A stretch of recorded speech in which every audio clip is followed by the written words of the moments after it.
Françaises, Français, nous sommes en guerre. L'ennemi est là, invisible, insaisissable, qui progresse. Et cela requiert notre mobilisation générale. Eh bien, salut les poissons spatules chinois. Enfin, salut, plutôt adieu, puisque cette sorte de poiscaille est officiellement la première espèce disparue en 2020. Du coup, vous avez vu, aujourd'hui, c'est plutôt gay, hein. Ouais, bah on n'a pas la même notion de gaieté. Hein. C'est bon. Maintenant que la partie la plus joyeuse de la vidéo est passée, on va pouvoir attaquer les choses sérieuses. Ah, comment je pourrais faire pour introduire ce sujet ? Du coup, si je vous dis guerre mondiale, vous me répondez? Non, ça va pas. Faudrait un truc un peu plus sobre. Je sais pas si vous avez remarqué, mais il y a plusieurs types de guerres. Ah, c'est pas ça non plus. Tu pourrais peut-être parler de l'actualité ? Ah, pas bête, ouais. Oui, parce que si vous avez suivi l'actualité de ces derniers temps, vous êtes sans doute au courant qu'il y a de l'eau dans le gaz entre les États-Unis et l'Iran. Et une bonne partie de l'humanité redoute l'escalade des tensions, escalade qui, d'après certains, pourrait bien mener à une troisième guerre mondiale. Mais si elle éclate, l'ambiance sera radicalement différente par rapport aux deux précédentes. Parce que, du coup, l'utilisation de l'arme atomique sera au cœur de tout le conflit. Mais du coup, on va utiliser la bombe atomique. Alors t'inquiète, on y viendra en temps voulu. Et justement, aujourd'hui, on va s'intéresser à une future potentielle guerre mondiale. Je précise que notre scénario est un parmi tant d'autres et il se base sur la diplomatie actuelle. Petite pause, cette vidéo a été tournée avant la pandémie du coronavirus. Du coup, certaines infos peuvent ne plus être d'actualité. Prenez soin de vous et restez chez vous. Alors, un conflit mondial peut-il simplement se régler en pressant le bouton atomique? Que se passerait-il si une nouvelle guerre mondiale était déclarée? Eh bien, voyons voir ça en 360 secondes.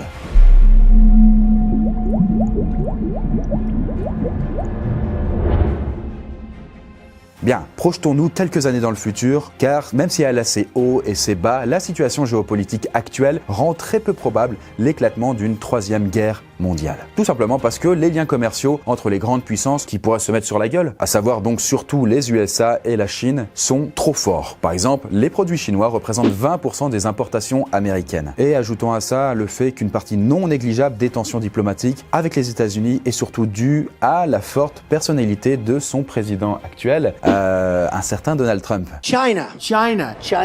Bref, faisons un petit bond dans le temps et admettons qu'on soit en 2035. Les relations diplomatiques et commerciales entre les deux puissances se sont délitées. Mais surtout, la Chine a atteint l'objectif qu'elle s'était fixé, à savoir devenir le leader mondial de l'innovation dans toutes les technologies de pointe. Et comme ce fut le cas en 1914 à Sarajevo, dans ce futur-là, un incident diplomatique a lieu et la guerre mondiale est déclarée. Et on n'a toujours pas parlé de la bombe atomique Attends, laisse-moi te présenter les combattants. Comme les deux précédentes guerres mondiales, la troisième oppose une multitude de pays regroupés autour de deux pôles. Et bon, vous vous doutez déjà de quels seront ces deux clans. À ma droite, la première puissance économique mondiale et culturelle du XXe siècle et du début du XXIe, les États-Unis. À ma gauche, une puissance qui bat tous les records de croissance et de développement depuis près de 50 ans, la Chine. Et chacun des combattants est accompagné de ses alliés respectifs. Alors pour simplifier à l'extrême, du côté des USA, on a les pays membres de l'OTAN, autrement dit une bonne partie de l'Europe, et de l'autre côté, la Chine compte parmi ses alliés les membres de la coopération de Shanghai. Et ils sont de taille. Il y a quelques pays d'Asie centrale, mais surtout l'Inde et la Russie. Ah ça rappelle la guerre froide tout ça. Le monde est tombé dans ce qu'on appelle le piège de Thucydide. Le piège de Thucydide, du nom d'un auteur antique, désigne une situation dans laquelle une puissance vieillissante et dominante voit son autorité contestée par une autre puissance jeune et montante et que ces deux entités s'affrontent. Le premier exemple du piège de Thucydide est celui de la vieille Athènes opposée à la jeune Sparte. De nos jours, Athènes est l'Amérique et Sparte, c'est la Chine. La lutte se fait donc pour l'hégémonie mondiale, économique et culturelle. Ah là, forcément, il y a la bombe atomique. Enfin, je veux dire... Du coup, non.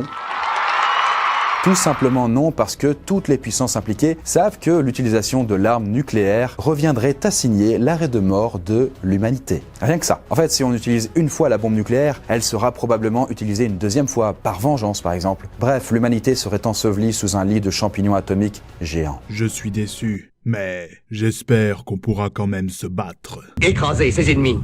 les voir mourir devant soi. Bah, c'est plus compliqué que ça en fait. Il est fort peu probable que la guerre ait lieu directement sur le territoire des principaux belligérants, puisque ça représenterait un poids économique trop important. Donc, le conflit prendra plutôt la forme des moments les plus délicats de la guerre froide. Par exemple, à tout hasard, la crise des missiles de Cuba. Puisque, petit rappel, à l'époque, les Américains tentent d'envahir Cuba, allié de l'URSS, mais les Russes ne laissent pas passer ça et interviennent militairement. Dans notre scénario, c'est au Japon et en Corée du Sud que tout éclate. Tout simplement parce que ces deux pays sont le principal relais de l'influence américaine en Asie. Puisque, je vous le rappelle, la Corée, même si elle n'est pas dans l'OTAN, eh bien, elle est un allié de l'Amérique. Et le Japon, de son côté, accueille de nombreuses bases militaires américaines. Et ça ne va pas être facile pour les États-Unis de remporter le conflit, parce que la Russie, principal allié de la Chine, peut, elle aussi, facilement intervenir au Japon. Mais l'Europe, elle réagit pas? Eh bien, l'Europe, elle est dans une situation assez délicate, en fait. D'un côté, elle est une alliée des États-Unis, donc elle est complètement sous l'influence de la culture américaine et les USA sont son principal client en termes d'exportation. Mais d'un autre, les produits russes et chinois représentent quand même 40% des imports européens. Et d'ailleurs, c'est la Russie qui fournit près de 1/4 du gaz européen. Elle approvisionne entre autres des pays comme l'Allemagne, la France. Bref, il est fort probable que l'Europe, si elle décide d'intervenir, soit contrainte de se retirer sous peine de très lourdes sanctions économiques et aussi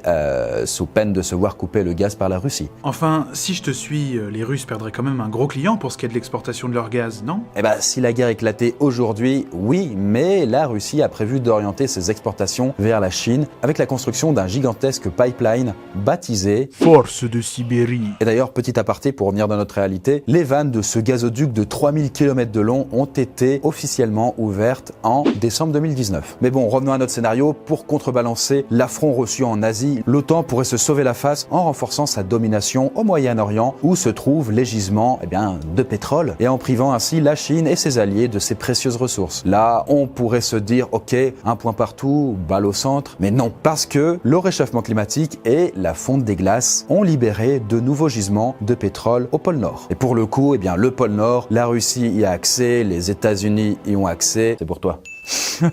Et d'autres puissances comme le Canada, la Norvège, via le Groenland, y ont aussi accès. Et on peut imaginer que cet endroit serait le seul où les différentes puissances prenant part au conflit pourraient s'affronter directement, relativement loin de leur territoire respectif. Et la cyberguerre dans tout ça? Eh bien, celle-là, du coup, tout le monde y aurait droit. Mais je rappelle que les cyberattaques et le piratage prennent surtout la forme d'opérations de sabotage visant à déstabiliser les États et leurs institutions. Le but étant là-dedans qu'un État soit devenu trop faible pour se maintenir dans le conflit. Un peu comme un tour de table au poker où les participants les moins fournis finissent par se coucher. Bref, la Troisième Guerre mondiale serait un très gros micmac dans laquelle l'Europe ne jouerait qu'un rôle bien mineur. Mais ce qu'on peut retenir, c'est que cette guerre ressemble bien plus à une guerre froide qu'aux deux précédentes guerres mondiales. Et que son enjeu ne serait ni plus ni moins qu'un nouvel ordre mondial. Mais à la fin de ce jeu destructeur, qui finira par rafler toute la mise? Et bien voilà, j'espère que cette vidéo vous a plu. Bien sûr, tout ça n'est que pure spéculation, donc n'hésitez pas à aller checker les sources, elles sont là pour ça, et à débattre dans les commentaires. Et d'ailleurs, bravo à Ellie et Velay qui ont gagné nos 2 premiers concours sur Discord, qui permettent de passer le temps pendant le confinement, quoi. D'ailleurs, n'hésitez pas à rejoindre notre Discord, le lien s'affiche juste ici. Les modos, mon équipe et moi-même serons tout à fait ravis de pouvoir vous accueillir. Sur ce, à plus la poiscaille.